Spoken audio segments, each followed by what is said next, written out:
Let's make this delicious Scotchmallow recipe. Just a little preface, you will need to pause the video at certain points. These do take a little bit of time with time to freeze and time to cool. So just keep that in mind. You can freeze the video at any point and then catch up as we go. So you can get Scotchmallows at See's Candy and you can get them two ways. So that's what we're gonna make today. You need a KitchenAid, vanilla bean paste, and candy thermometer as your main tools.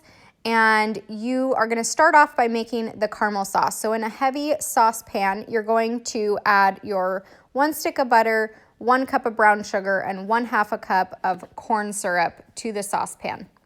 A quick tip, if you spray your cup before you put the corn syrup in, it'll come out a lot easier. I just forgot to do that. So then you can place this over medium-low heat to melt the butter and dissolve the sugar. At this point, you can stir it to kind of help it dissolve a little bit quicker.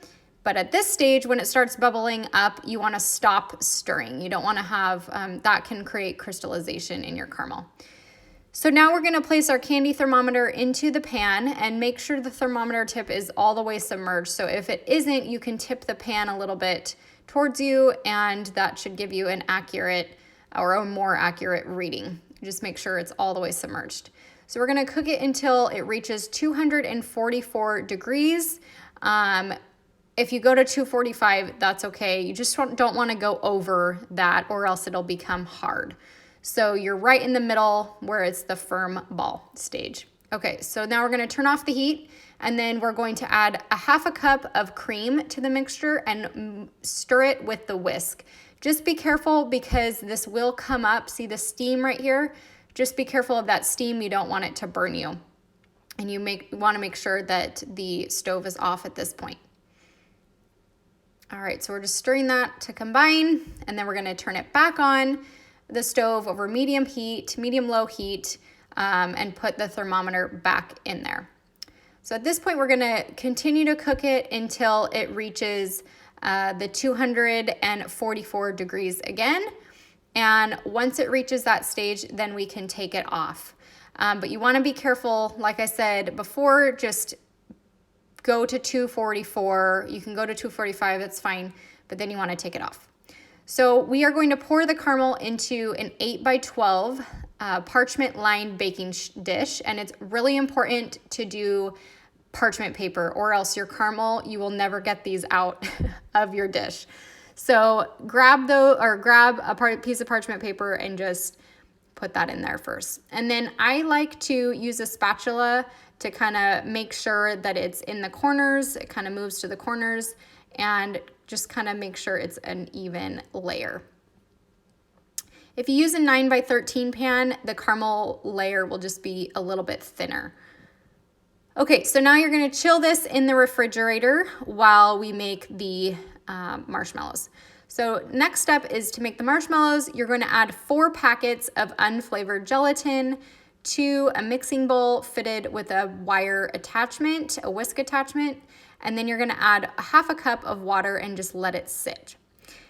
While it's sitting, we're going to add 2 cups of granulated sugar to a saucepan. And then we're going to add in 3/4 of a cup of cornstarch, or not cornstarch, corn syrup, and 1/2 cup of water at this point. And then we're gonna put this on the stove. You can stir it up a little bit if you want to at this point.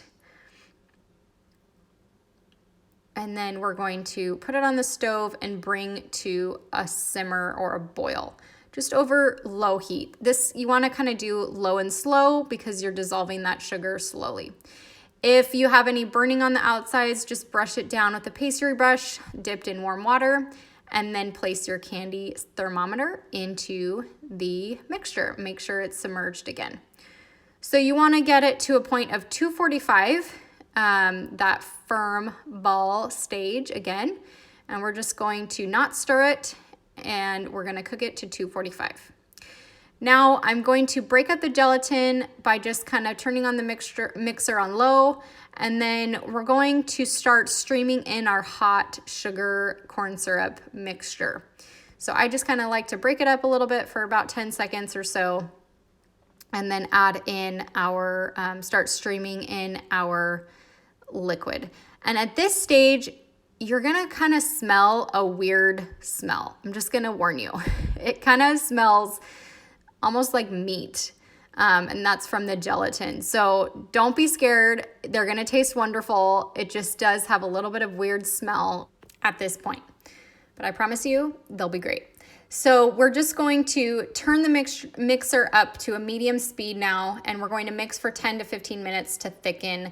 It'll become nice and white and fluffy, and you'll have beautiful marshmallows. One quick note is this will make extra marshmallows, so I'm going to put in the recipe portion what you can do to just cool the rest of the marshmallows. You will need to make a mixture of cornstarch and powdered sugar first. So I'll put that in the recipe portion, and you can make beautiful fluffy marshmallows for your family that you can put into hot chocolate or just eat them plain. All right, so now we've been mixing for 15 minutes. We're gonna add in 1.5 tablespoons of vanilla bean paste, or you can use extract. The vanilla bean paste just is so beautiful. You can see it running through the marshmallow when you bite into the candy, and it just is so yummy. But you can also use the vanilla extract. So if you only have that, use that. All right, so at this point, we're ready to go. We are going to quickly put our marshmallow mixture on top of our caramel, and we only wanna do it for, we're creating a half inch layer. So just create enough to, put enough down to create a 1/2 inch layer. I'm actually gonna make I'm gonna make 3/4 of the pan vanilla, and 1/4 of the pan I'm gonna reserve and flavor the marshmallows with mint. So we're gonna do that next. If you don't wanna do the mint, just create that 1/2 inch layer, and then with the remaining marshmallow mixture, follow the recipe card to create homemade marshmallows. So we're going to place this in the fridge or the freezer just to set. While we do that, I'm gonna make the rest of the marshmallows, and I'm gonna add mint extract and food coloring, so a little bit of gel food coloring. You definitely wanna use gel for this one, so you don't dilute the consistency of the marshmallows. And we're just gonna mix that all together. And you can color it with whatever color you want. I just think mint and green go perfectly, but you can do this for any different flavor. You can do strawberry or raspberry and flavor it red or pink. Be creative. All right, so now we are just going to add that rest of the mint marshmallows into the pan, and we're gonna freeze it for 3 hours. So now we're ready to cut our squares. Now this can be a little tricky. You wanna spray a sharp knife with cooking spray, and then you're gonna remove the marshmallows from the pan, and you're gonna cut 1-inch strips and then cut that strip into 1-inch cubes. This does get a little bit hard to work with. I'm not gonna sugarcoat it. You just need to work quickly, and then you need to work in stages. So I cut like 2 or 3 strips, cut those in cubes, put them on a parchment lined baking sheet, and then I put it back in the freezer, let it harden up again so it's easy to cut, and then finish cutting them that way. So we definitely want to put the cubes on a parchment lined baking sheet and work quickly. I'm just putting it on the cutting board because I need to get my parchment lined baking sheet ready, and I'm trying to cut as many as I can before it melts a little bit. So there we go. So I'm gonna place it back in the freezer for about 10 minutes, and then I'll finish cutting. It's just so much easier to work with when they're cold. So now I'm gonna place these cubes in the freezer for 30 minutes to harden completely. Okay, so now we have 2 pounds of dark chocolate, and we're gonna cut it into pieces. And we actually are not going to temper for this recipe. I'm gonna show you another little simple trick with coconut oil actually that helps to create a shiny coating for candy. You don't wanna use this all the time, but it does work well for things like this for coating, for chocolate coating. All right, so I'm just cutting these into small pieces with my chef's knife. So we are going to do, this is 1 pound, I gotta chop another pound, but I'm gonna just show you, kind of walk you through how to microwave it while I'm chopping. So you are going to place it into a glass mixing bowl, and then you're gonna add 2 teaspoons of coconut oil, and you're gonna microwave it in 30-second intervals. If you do more than that, it's going to burn. So after 30 seconds, stir it and then place it back in, microwave it for 30 seconds, stir it again. It'll take about 1:30 seconds. So once our cubes are frozen, we're going to now dip them, okay? So I just do it with 2 forks. I place one of the frozen cubes into the melted chocolate and rotate it around, make sure it's all coated in chocolate, and then kind of tap it down on the side of the bowl and then place it on my parchment lined baking sheet. And we can just chill at this point in the refrigerator. You can take, if they're getting hard to work with and they're not coating really well or they're sticking to your fork, just place the uncoated cubes back in the freezer to chill. We're gonna do the mint ones last because we don't want any flavor interactions with our chocolate. So if you do flavor your marshmallows with any different flavorings, just do them last after the vanilla ones. So one thing too is you can dip these twice if you wanted to. So if you want a thicker outer shell of chocolate, just after you've dipped them once, let them chill in the fridge until they get nice and hard. It just takes about 10 minutes, and then you can re-dip them in more chocolate if you want a thicker outer shell. One coating is pretty thin, so it's totally up to you. I kind of like to double dip them so that there's a good amount of chocolate with the marshmallows and the caramel. But like I said, you can do it once or twice.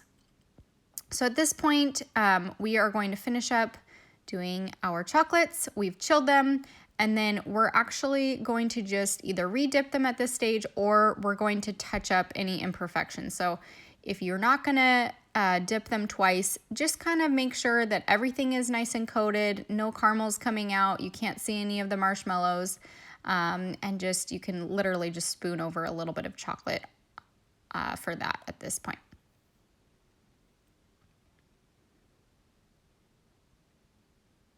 All right. So once we're done with that, you can place them back in the fridge for a couple minutes, or you can just leave them out to harden all the way. And then we are going to do a little bit of a design on top. This is totally optional. You don't have to do it, but I think it just looks really pretty. And if you wanted to add some like Maldon sea salt, you would do it at this stage when the chocolate is nice, when you drizzle and it's nice and wet still.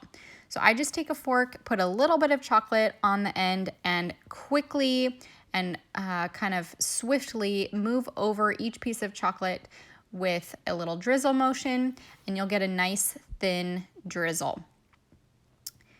And at this point, you can put the Maldon salt on top or just leave it like this, and it's a really pretty handmade Scotchmallow chocolate. So I hope you guys enjoy these. I hope you serve these to your friends. You can give these away, make these on Valentine's Day. I would love to see your pictures and see how you enjoyed them. And just a quick note, just to make sure you keep these in the fridge until you're ready to eat. I hope you enjoy, everyone. Happy cooking.